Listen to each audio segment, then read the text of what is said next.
Malgré une pluie battante, une quarantaine de retraités ont répondu à l'appel des syndicats et se sont réunis aujourd'hui. Ils affrontent la rudesse qui n'est pas que celle du climat et demandent notamment la revalorisation des retraites. Les manifestants se rendent à la préfecture puis au MEDEF où ils vont déposer des motions. Maurice Simbec, bonjour.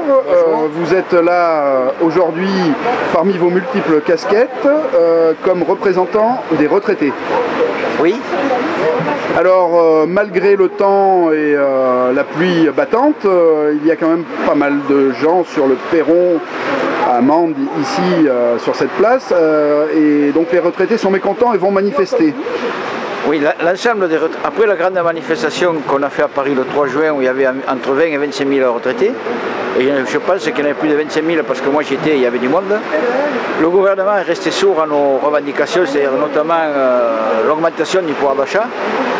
Ce n'est pas les 8 € que nous a promis M. Valls qui va faire le juin, parce que 8 € par mois, notamment pour les petites retraites, c'est une misère, c'est ce qu'on donne quand on va à la messe, comme dirait l'autre.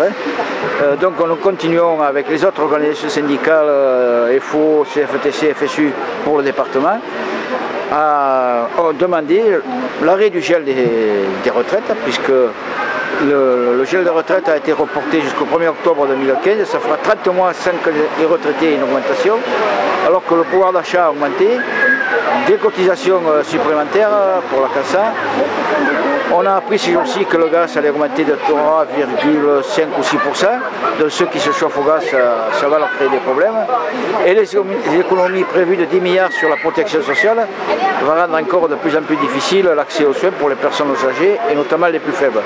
Alors, quant à l'accès aux soins, justement, la déréglementation des médicaments a une incidence aussi ? Oui et non, parce que quand on n'a pas de pouvoir d'achat, on ne se soigne pas. Donc, quel que soit le système qu'ils vont choisir, il faut une augmentation réelle du pouvoir d'achat, notamment pour les petites retraites, pour qu'ils puissent vivre et se soigner correctement.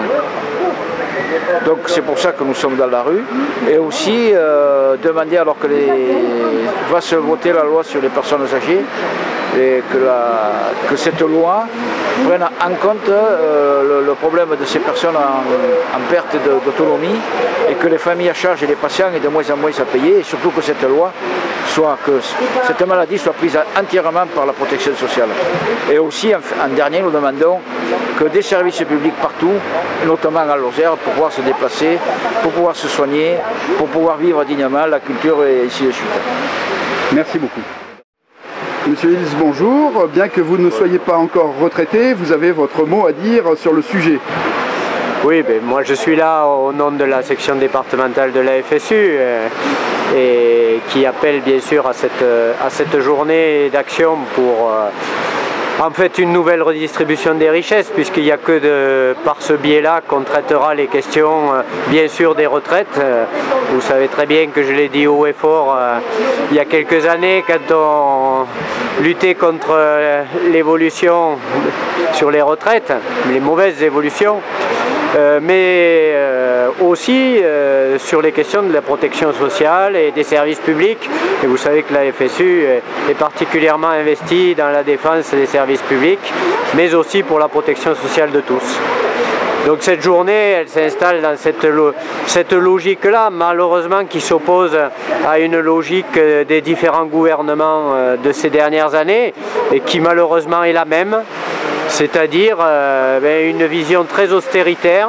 Pendant que les riches continuent à s'enrichir, eh bien, on demande aux plus humbles et aux plus pauvres et aux salariés en général de faire les sacrifices qui seraient, paraît-il, utiles à la résorption des déficits publics. Alors quand on voit la politique actuellement menée comme celle d'avant, on se constate que on prend un peu moins dans la poche de ceux qui en ont beaucoup et un peu plus dans ceux qui en ont pas beaucoup. Donc ça Ça doit être combattu, quels que soient les gouvernements en place, et ça doit conduire à des actions. Alors il y a celle d'aujourd'hui, il y aura celle du 16 octobre sur la question de la protection sociale en général, et là il y a des enjeux extrêmement graves aussi, parce que beaucoup de choses sont en train de se préparer qui vont faire mal aux salariés si on n'y met pas notre nez. Et puis sur la question des services publics en général, là aussi, qui, rappelons-le, ce sont les services publics qui assurent la plupart de la redistribution des richesses. Et là, en Lozère, nous sommes particulièrement frappés.